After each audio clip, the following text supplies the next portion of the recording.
आइए हम लोग देखते हैं एक सीक्वेंस। इसे हम लोग फिबोनाची सीक्वेंस बोलते हैं। इसे हम लोग इस तरह से डिफाइन कर सकते हैं कि अगर a1 और a2 हमारा 1 है, a1 यानी फर्स्ट टर्म और सेकंड टर्म हमारा 1 के बराबर हो, तो an equals to an minus 2 plus an minus 1, इसे हम लोग फिबोनाची सीक्वेंस बोलते हैं, जहां पे n की वैल्यू हमेशा 2 से ग्रेटर होनी चाहिए। तो उसके बाद हम कोई भी टर्म्स निकाल सकते हैं, third term, fourth term, fifth term, six term, जैसे भी हमको निकालना हो। तो अगर हमें निकालना हो इसमें थर्ड टर्म, ये हमारा सीक्वेंस दिया हुआ है। अगर हमें थर्ड टर्म निकालना तो हम क्या करेंगे, a1 प्लस a2 3। अगर a3 हमें निकालनी है तो हमें क्या करेंगे, यहाँ पे n की वैल्यू 3 हमने लिया। जब n की value when n equals to 3, तो a3 क्या हो गया हमारा 3 माइनस 2 दैट इज 1 और 3 माइनस 1 दैट इज 2। तो a1 a2 की वैल्यू हमें पता है 1, हमने 1 पुट कर दिया, यहाँ पे सम आ गया 2। उसी तरह से जब हम n की वैल्यू 4 पुट करते हैं दैट इज a4 निकालें, तो a4 निकालने के लिए क्या करना होगा, a4 minus 2 that is a2 plus a4 minus 1 that is a3। a2 की वैल्यू हमें पता है 1, a3 की वैल्यू पता है 2, इन दोनों को हमने जोड़ दिया, हमारा आ गया 3। सिमिलरली हम चाहें तो n की वैल्यू 5 भी पुट कर सकते हैं। तो जब n की वैल्यू 5 होगी तो यहाँ पे हमने n की वैल्यू 5 पुट की, तो n 5 minus 2 that is a3, a5 minus 1 that is a4। a3 की वैल्यू हमारे पास ऑलरेडी 2 है, a4 की वैल्यू हमारे पास ऑलरेडी 3 है, तो 2 प्लस 3 हमारा 5 हो गया। इस तरह से हम लोग third term, fourth term, fifth term, कोई भी टर्म निकाल सकते हैं। स्टूडेंट्स देखते हैं एक और सीक्वेंस। ये सीक्वेंस इस तरह से कि a1 इक्वल्स टू 3 दिया हुआ है, an equals to 2an minus 1 plus 1, जहां पे n की वैल्यू क्या है 1 से बड़ी होनी चाहिए। तो हमें फाइंड करना है an प्लस 1 बाई an जब n की वैल्यू 1, 2 या 3 हो।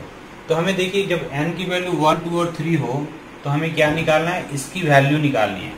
तो हमें सबसे पहले देखना है क्या हमें फाइंड करना होगा। जब n की वैल्यू हम 1 लेते हैं तो 1 प्लस 1 2, यानी a2 निकालना होगा हमें, 2 प्लस 1 3, a3 निकालना होगा, a4 भी हमें फाइंड करना होगा। सबसे पहले हम n की वैल्यू 1 से अधिक दैट इज 2 पुट करके देखते हैं, क्योंकि a1 हमारे पास ऑलरेडी है। तो हम लोगों ने a2 निकाला। पहले a2 कैसे निकालेंगे, हमारे पास ये कंडीशन है a2, अगर हम n की वैल्यू 2 लेते हैं तो क्या होगा हमारे पास 2 माइनस 1 दैट इज 1 प्लस 1, हमारे पास आ गया 2 into a1 equals to 3 plus 1 that means 3 2 6 1 7, ये हमारा निकल गया। सिमिलरली हम n की वैल्यू को जब 3 पुट करते हैं, n की वैल्यू जब हम 3 पुट करते हैं तो हमारा क्या आता है, a3 equals to 2a3 minus 1 that is a2 plus 1। a2 की वैल्यू क्या है 7 और प्लस 1 यानी 14 1 15।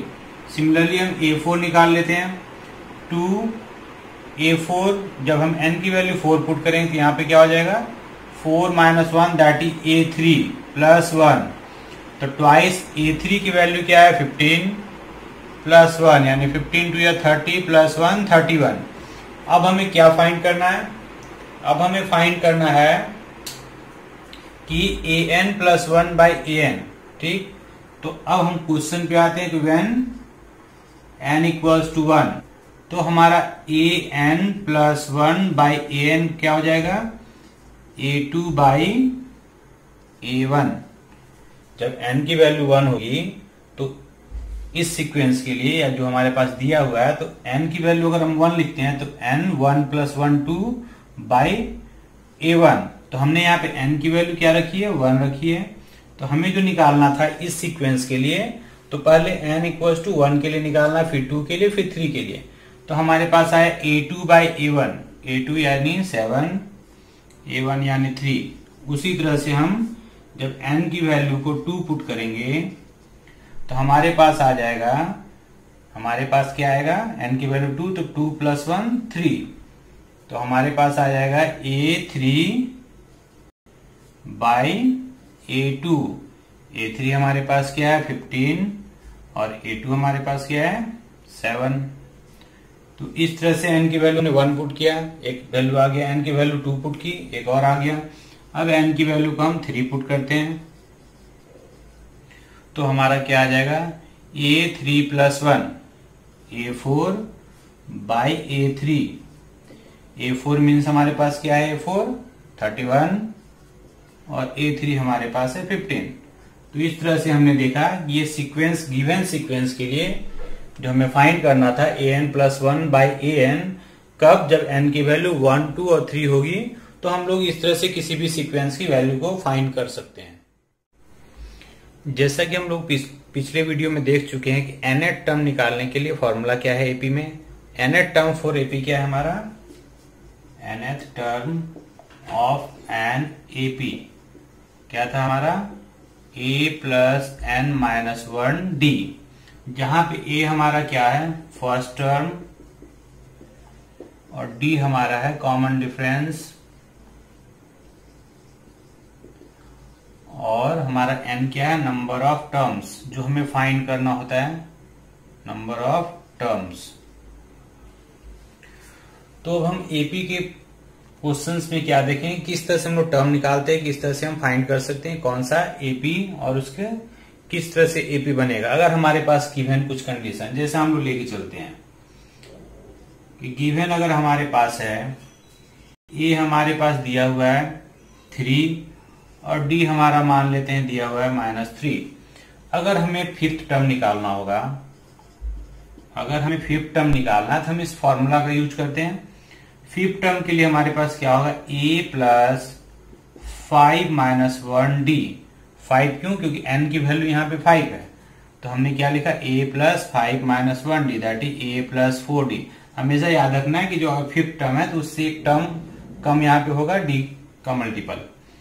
ये हमारा क्या आ जाएगा 3 + 4 × -3। ये हमारा क्या आ गया 3 - 4 3 = 12 दैट इज -9। इस तरह से कुछ भी अगर हमारे पास गिवन है a दिया हुआ है d दिया हुआ है तो हम लोग कोई भी क्वेश्चन आसानी से फाइंड कर सकते हैं। जैसा कि अगर मान लिया किसी भी एपी का हमारा दिया हुआ a21 टर्म -a7 टर्म = 84। हमारे पास क्या दिया हुआ है कि 21 term -7 term of a particular AP = 84, then we have to find D. How will we find D, let us see. हम लोग मान लेते हैं कि हमारा फर्स्ट टर्म है, let first term be a and common difference = D. Common difference हमारा है डी। तो अगर हम 21st टर्म की बात करें तो क्या होगा हमारे पास a + 21 - 1 d। फॉर्मूला हमारा क्या था a + n - 1 d। तो n की वैल्यू क्या होगी 21, तो a + 21 - 1 d यानी a + 20 d। उसी तरह से हमारा अगर a7 फाइंड करते हैं तो a + 7 - 1 d that is a + 6 d। अब आते हैं कंडीशन हमारे पास क्या है 21st टर्म -7 टर्म = 84। तो अकॉर्डिंग टू कंडीशन हमारे पास क्या है a21 - a7 = 84 और इससे हम क्या फाइंड कर लेंगे देखते हैं a + 20d - a + 6d। a + 20d - a + 6d = कितना दिया हुआ है 84। तो हम लोग यहां से फाइंड करते हैं a से हमारा a माइनस हो गया 20d - 6d that is 14d = 84 और हमारा d हो गया 84/14 दैट इज 6। तो यहां से हमारा d फाइंड हो गया। हमें क्या निकालना था, फाइंड करना था d। तो हम लोग लिख सकते हैं कि हमारे d की वैल्यू क्या आ गई 6 आ गई। तो इस तरह से कोई भी सीक्वेंस दिया रहता है, अगर दो सीक्वेंस या दो एपी का टर्म दिया हुआ है उसकी डिफरेंस दी हुई है या सम दी हुई है तो हम लोग निकाल सकते हैं कॉमन डिफरेंस। आइए नेक्स्ट में हम देखते हैं which term of an AP 10 9 whole 1/3 8 whole 2/3 is the first negative term. यहाँ पे क्या बोला गया फर्स्ट नेगेटिव टर्म। तो नेगेटिव टर्म कहने का मतलब वो 0 से हमेशा छोटा ही होगा। तो 0 से जब छोटा हो, सबसे पहले तो हमारा एपी क्या है उस पर ध्यान दें। हमारा एपी क्या है, यहाँ पे एपी को हम सिंपल फॉर्म में लिखते हैं 10 9 3 27 128/3 24 2 26/3 ये हमारा एपी हो गया। अब सबसे पहला काम हमारा ए यहाँ पे निकल जाएगा 10, फर्स्ट टर्म हमारा हो गया 10। कॉमन डिफरेंस निकालेंगे, common difference 28/3 minus 10 that is 28 minus 30/3 minus 2/3। ये हमारा क्या निकल गया, ए निकल गया, डी निकल गया। चूंकि ये पॉजिटिव टर्म है, हमें नेगेटिव टर्म निकालना, तो जाहिर सी बात है डी हमें हमेशा क्या होगा, नेगेटिव में आएगा, क्योंकि नेगेटिव टर्म की तरफ बढ़ रहे हैं पॉजिटिव से, दैट मीन्स ये हमारा डिक्रीजिंग ऑर्डर में ये सीक्वेंस है। तो डिक्रीजिंग ऑर्डर में जब भी होता है तो हमारा डी नेगेटिव ही आता है। अब हमारा क्या बोला, first negative term, that means हम बोल सकते हैं let nth term be first negative term, first negative term, that means क्या हो गया कि an is less than 0, an is less than 0। an क्या होगा हमारा, देखते हैं, a plus n minus 1d should be less than 0। a हमारा क्या है यहाँ पे 10 n minus 1 into d minus 2/3 is less than 0। और इसे हम आसान कर लेते हैं, minus 2/3 n minus 1 is less then minus 10। अब स्टूडेंट्स यहाँ पे थोड़ा सा ज्यादा ध्यान देना है, यहाँ पे थोड़ा सा हमें ज्यादा ध्यान देना है। 10, तो हम 10 को उधर ले चलते हैं, ये हमारा हो गया minus 2/3 n minus 1 is less then minus 10। अब हमें स्टूडेंट्स यहाँ पे थोड़ा ज्यादा ध्यान देना, चूंकि इनइक्विलिटी है, तो इनइक्विलिटी में गलती होने के चांसेस हमारे ज्यादा होते हैं। हमारे दोनों साइड अगर माइनस है तो इन दोनों माइनस को अगर हम ऐसा नहीं कि कैंसिल कर देंगे, जैसे हम लोग जनरल इक्विलिटी में करते हैं इक्वल वाले साइन में, अगर हम यहाँ से माइनस को कैंसिल करेंगे तो हमारा गलत हो जाएगा। क्यों ऐसा होता है थोड़ा उसे समझते हैं। 2 हमारा बड़ा होता है 1 से, लेकिन जब हम माइनस की साइन लगा देते हैं तो हमारा क्या होता है, -2 छोटा हो जाता है। तो बड़े नंबर में जब हम नेगेटिव साइन लगाते हैं तो वो नंबर छोटा बन जाता है। तो उसी तरह से यहाँ पे जब हम दोनों साइड से माइनस को कैंसिल करते हैं तो ये हमारा इक्विलिटी का साइन चेंज हो जाता है। तो ये हमारा हो गया 2/3 n माइनस 1 लेस देन के बदले हम यहाँ लिखेंगे ग्रेटर देन 10, और ये हमारा हो गया n minus 1 should be greater than 10 into 3/2 that is n minus 1 should be greater than 15 और n should be greater than 16। तो n की वैल्यू क्या है, ग्रेटर देन 16 नहीं, ग्रेटर देन 16। देयरफॉर हम लोग लिख सकते हैं n इक्वल्स टू 17। इसका आंसर हमारा होगा अकॉर्डिंग टू क्वेश्चन हमारा n इक्वल्स टू 17 रिजल्ट आएगा। आइए इस तरह का क्वेश्चन हम देखते हैं कि डिविजिबिलिटी के लिए कंडीशन क्या होता है और क्या क्वेश्चन होता है। जैसे हमारा क्वेश्चन है कि find the 3 digit numbers which are divisible by 7, 13, 11 anything हो सकता है। तो कितने नंबर ऐसे हैं 2 डिजिट के, 3 डिजिट के, या 200 से 500 के बीच में, या 500 से 1000 के बीच में, जो पर्टिकुलर नंबर से डिविजिबल है। तो एपी के जरिए हम उस क्वेश्चंस को भी फाइंड कर सकते हैं। जैसे एक छोटा सा हम एग्जांपल लेते हैं कि अगर मान लेते हैं क्वेश्चन है how many 3 digit numbers are divisible by 7, how many 3 digit numbers are divisible by 7। तो सबसे पहले तो हमारा 3 डिजिट नंबर कहां से शुरू होगा, 100 से 999 तक। How many 3 digit numbers are divisible by 7। तो सबसे पहले 100 से लेके 99 तक, मैक्सिमम 999 और मिनिमम 100, इसके बीच में 7 से डिविजिबल वाले नंबर हमको फाइंड करने हैं। तो हम क्या करते हैं, 7 से इस नंबर को डिवाइड कर लेते हैं। हमारे पास रिमाइंडर कितना आ गया, 2 आ गया। अब 100 से अगर हम 2 को माइनस कर दें तो ये हमारा क्या हो गया, 7 से डिविजिबल। लेकिन 100 माइनस 2 क्या आ गया, 98, जो 100 से कम है। दैट मीन्स कि 98 के बाद जो नेक्स्ट नंबर होगा वो हमारा 7 से डिविजिबल होगा और वो 3 डिजिट का भी होगा। तो ये हमारा 98 है, उसमें हम लोग नेक्स्ट जोड़ देते हैं 7। क्यों जोड़ा, क्योंकि ये 2 माइनस करने के बाद ये 100 से छोटा नंबर हो गया। 100 से छोटा नंबर है तो उसके नेक्स्ट नंबर जो होगी वो हमारा 7 से डिविजिबल होगा और 100 से बाद होगा।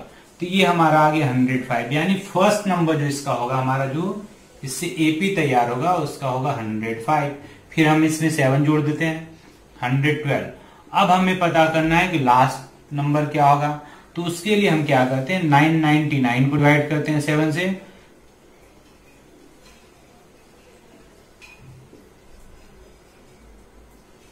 फिर से हमारा रिमाइंडर क्या आ गया, 5 आ गया। रिमाइंडर हमारे पास कितना है, 5।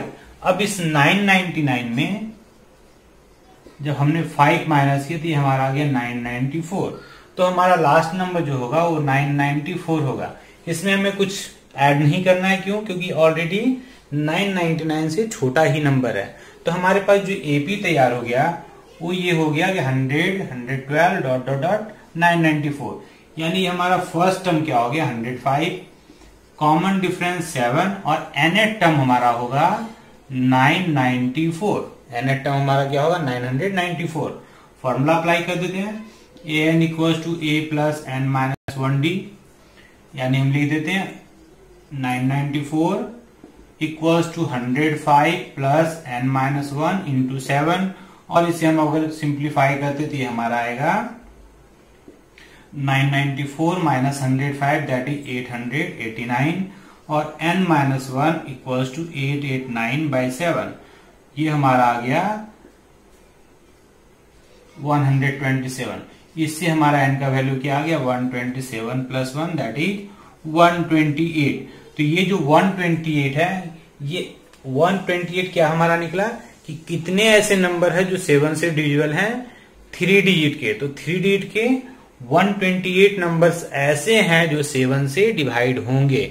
तो ऐसी तरह से बहुत सारे क्वेश्चन इस पे बन सकते हैं, 7 से डिविजिबल, 11 से डिविजिबल, 8 से डिविजिबल, यानी इस तरह का बहुत सारा क्वेश्चन हमारा बन सकता है।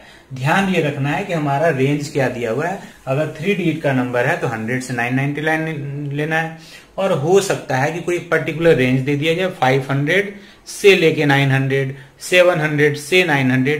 ध्यान ये देना है कि बिटवीन है या फ्रॉम है। अगर बिटवीन होगा तो उस पर ध्यान रखना है कि बिटवीन में हम 100 और 999 को इंक्लूड नहीं करेंगे। अगर बिटवीन कोई भी नंबर होगा, जिस नंबर का रेंज दिया रहेगा उन दोनों नंबर को छोड़ के जो बीच का नंबर होगा वो हमारा बिटवीन में होगा। और अगर फ्रॉम टू रहेगा, फ्रॉम टू, तो हम लोग वो दोनों नंबर को इंक्लूड करेंगे।